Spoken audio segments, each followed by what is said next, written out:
Hi అండి, నమస్తే. Welcome to MR kitchens. నా పేరు రాజేశ్వరి. ఈరోజు హెల్దీ అండ్ టేస్టీ రెసిపీని చూపించబోతున్నాను. అదేనండి క్యారెట్ ఫ్రై. ఒక 4 క్యారెట్లని ముందుగా తురిమి పెట్టుకోవాలి.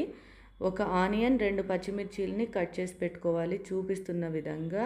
2 వెల్లుల్లి రెబ్బల్ని తీసుకొని చాప్ చేసి పెట్టుకున్న, కొంచెం కొత్తిమీర, కొంచెం కరివేపాకు తీసుకున్నాను. ముందుగా స్టవ్ ఆన్ చేసి ప్యాన్ పెట్టుకొని, ప్యాన్ హీట్ అయ్యాక కొంచెం ఆయిల్ వేసుకోవాలి. ఒక 2 టేబుల్ స్పూన్ అంత ఆయిల్ వేసుకుంటే సరిపోతుంది. ఆయిల్ హీట్ అయ్యాక ఆవాలు, జీలకర్ర వేసుకోవాలి.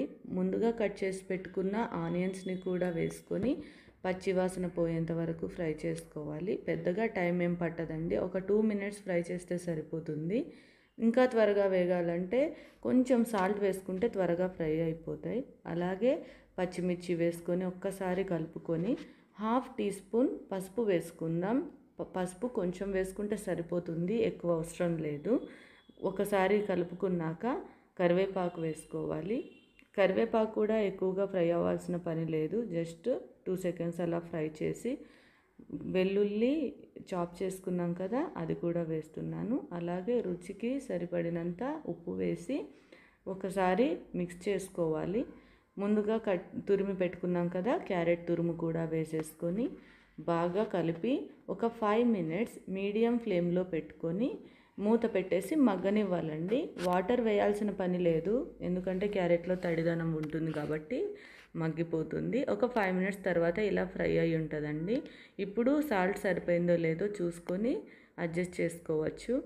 ఒకవేళ మీకు కారం ఇష్టపడే వాళ్ళైతే కొంచెం కారం పొడిని వేసుకోవచ్చు. ఒక 1/2 టీ స్పూన్ అంత వేసుకుంటే సరిపోతుంది, నేనైతే వేసుకోవట్లేదు.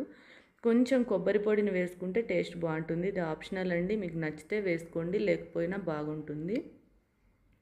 బాగా మిక్స్ చేసుకోవాలి ఒక 2 సెకండ్స్. కొంచెం కొత్తిమీర వేసుకొని లాస్ట్లో కలిపేసుకుంటే అంతేనండి, రెడీ అయిపోయినట్టే. క్యారెట్ ఫ్రై రెడీ అయిపోయినట్టే. చాలా టేస్టీగా ఉంటుందండి. ఒకసారి ట్రై చేయండి, ఎలా ఉందో కామెంట్ చేయండి. Thank you for watching. నచ్చితే లైక్ చేసి సబ్స్క్రైబ్ చేయండి. Thank you.